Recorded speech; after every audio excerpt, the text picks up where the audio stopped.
আওয়ামী লীগ বাংলাদেশে আর কোনদিন উঠে দাঁড়াতে পারলে আমি মনে করি যে আমাদের রাজনৈতিক পড়াশোনা যা করেছে সবই বৃথা যাবে। Right sir. স্যার মুসলিম লীগ যেমন বিলুপ্ত হয়ে গেছে, আওয়ামী লীগও বিলুপ্তির পথে, এটা আমি দৃঢ়ভাবে বিশ্বাস করি। আওয়ামী লীগ তো ভিন্ন নামে আসবে। আমি শুনেছি আওয়ামী লীগের কোন এক নেতা, মানে প্রথম শ্রেণীর নেতাদের একজন বলে কি আওয়ামী লীগ এখন জনগণের কাছে মাপ চাইতে প্রস্তুত, কিন্তু মাপ তো তাদের নেত্রী চাইতেছে না। মানে চাইলেও আমাদের খুনের অপরাধের কোনো মার্জনা হয় না। রাইট, যারা খুনের সাথে হত্যার সাথে জড়িত তাদের বিচার ফৌজদারি কাটে হবে, কিন্তু রাজনৈতিক ভাবে আমি মনে করি আওয়ামী লীগ তার বৈধতা, নৈতিক বৈধতা হারিয়েছে। আওয়ামী লীগ বাংলাদেশে আর কোনদিন উঠে দাঁড়াতে পারলে আমি মনে করি যে আমাদের রাজনৈতিক পড়াশোনা যা করেছে সবই বৃথা যাবে। Right sir. স্যার মুসলিম লীগ যেমন বিলুপ্ত হয়ে গেছে, আওয়ামী লীগও বিলুপ্তির পথে, এটা আমি দৃঢ়ভাবে বিশ্বাস করি। আওয়ামী লীগ তো ভিন্ন নামে আসবে, কিন্তু পুরনো আওয়ামী লীগ নিজে নিজেকে বিলুপ্ত করে নাই বাকশাল করে, রাইট, তাকে আবার ফিরিয়ে দেওয়া হয়েছিল, তো সেইটা সে নিজেকে আবার দ্বিতীয় আত্মহত্যা করলো। আপনার মনে পড়ে, আমি বলি, আপনার মনে আছে শামসুর রহমানের প্রথম কবিতার বইয়ের নাম কি? প্রথম রৌদ্রকরটিতে নো, প্রথম গান দ্বিতীয় মৃত্যুর আগে। রাইট, এই যে আওয়ামী লীগের দ্বিতীয় মৃত্যুর আগে এই প্রথম গান গেয়েছিলেন শেখ হাসিনা।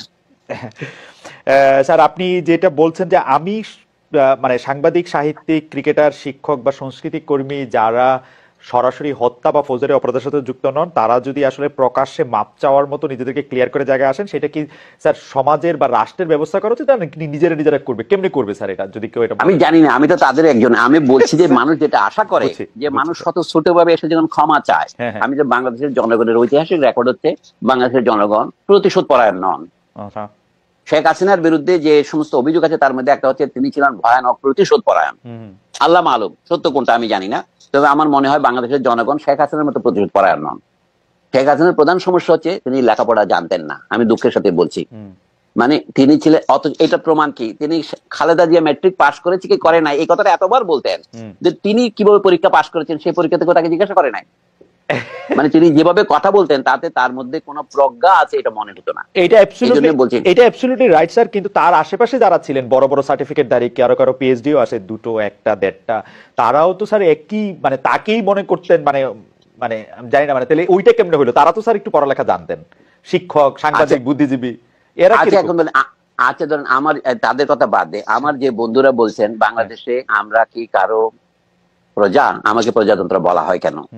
প্রজা তো কথাটা হচ্ছে ইংরেজি পাবলিক কথাটার অনুবাদ, রিপাবলিক মানে হচ্ছে থিং অফ দি পাবলিক, মানে বলে জনগণের মাল। আক্ষরিক রি মানে হচ্ছে লেটিন কথা রেসের সংক্ষিপ্ত ফর্ম হচ্ছে আর ই রি।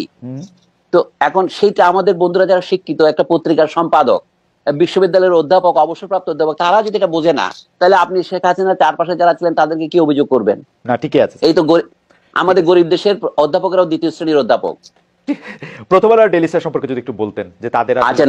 আচ্ছা আমি বলি, প্রথম আলোর আপনি একসময় কাজ করেছেন, প্রথম আলো তো আমি কিছুদিন লিখেছি, কিন্তু গত 16 বছরের প্রথম আলো আমার কোনো লেখা ছাপায় নাই, কিন্তু আমি প্রতিশোধ পরায়ণ নই।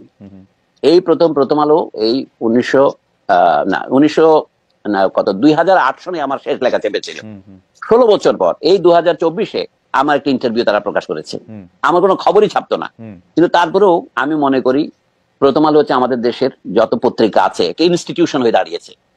তার বিরুদ্ধে যারা আক্রমণ করছে এটা আমি সমর্থন করি না। তাকে আমরা সমালোচনা করবো, পত্রিকাকে পত্রিকা আকারে সমালোচনা করবো।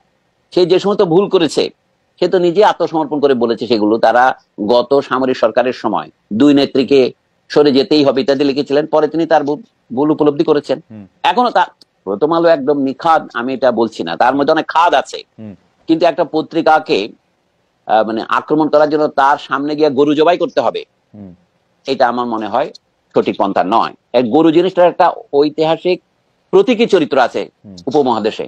ভারতে কোনো মানুষ গরু কোরবানি করলে অথবা গরুর মাংস ট্রেনে পাওয়া গেলে তাকে পিটিয়ে মারা হচ্ছে, এই কাহিনীগুলো খবর হয় নাই? এই সাম্প্রদায়িকতা উস্কানি দেওয়ার মতো একটা প্রতীকী ঘটনা কেন আমরা ঢাকায় ঘটাবো? যারা এই পরামর্শ দিচ্ছেন তারা কি খুব বিবেচনা শক্তির পরিচয় দিচ্ছেন? কিন্তু ঢাকায় তো স্যার গরু জবাই করাটা সাম্প্রদায়িক উস্কানি না, কারণ আমরা এখানে নয়, সেটা নয়। অর্থাৎ প্রথম আলো এবং ডেইলি স্টার ভারতীয় দালাল, এইটা ডেইলি স্টারকে দিল্লি স্টার বলা যায়, সুতরাং ভারতীয় দালালদের বিরুদ্ধে গিয়ে আমি গরু জবাই করি তাকে প্রতীকী যে আপদ করবো, শব্দগুলির মধ্যে তো একটা প্রতীকী তাৎপর্য আছে।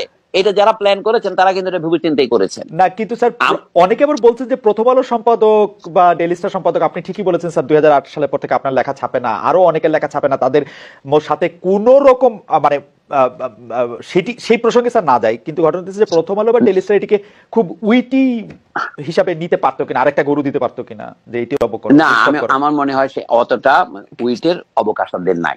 আমি আমার কথাটা বললাম একটা বোঝার জন্য, প্রথম আলোকে সাপোর্ট করার জন্য তার পক্ষে গিয়ে দাঁড়িয়ে একটা স্লোগান দেওয়ার মতো আমার মেজাজ নাই। কিন্তু একই সাথে আমি বলবো কি, যেহেতু আমার সাথে প্রথম আলো ভালো ব্যবহার করেনি, লেখক হিসেবে আমাকে সমাজ থেকে একেবারে প্রথম আলো মুছে দিতে চেয়েছিল। যদি আপনাদের এই টিভি টক শো আর এই ইউটিউব না হতো, আমি হয়তো বাংলাদেশের থেকে চলে যেতাম, মানসিকভাবে চলে গেছিলাম। তবু আমি মনে করি যে এই প্রতিশোধাত্মক ব্যবহার সঠিক নয়। আমাদের দেখতে হবে আমাদের জাতীয় কল্যাণ। প্রথম আলোতে আমি বহুদিন দেখেছি, আমি শুধু সেই কৃতজ্ঞতার জন্য বলছি না, প্রথম আলোর মতো একটি ভালো পত্রিকা করেই আপনি প্রথম আলো জবাব দিতে পারেন। আচ্ছা, তারা কি আনন্দবাজারের বিরুদ্ধে তারা কোনোদিন কিছু বলেছে? আনন্দবাজার যে সমস্ত খবর প্রকাশ করেছে, তসলিমা নাসরিন বলেছে বাংলাদেশে হিন্দুদের উপর অত্যাচার করা হচ্ছে, লিখেছে তসলিমা নাসরিন। তসলিমা নাসরিন কি আনন্দবাজারে প্রকাশিত হয়েছে বাংলাদেশে হিন্দুদের উপর অত্যাচার করা হচ্ছে? এই ধরনের সাংবাদিকরা যে আনন্দবাজার করে, প্রথম আলোর প্রধান ত্রুটি হচ্ছে সে আনন্দবাজারকে নকল করে। তা আপনারা প্রথম আলোর বিরুদ্ধে আন্দোলন করছেন, আনন্দবাজারের বিরুদ্ধে বলেন না কেন? আমাদের যে বন্ধুরা প্রথম আলোর বিরুদ্ধে মানে আপনার সোশ্যাল মিডিয়া গরম করছেন, আমি তো আনন্দবাজারের বিরুদ্ধে একটা কথা বলতে তাদের দেখি না।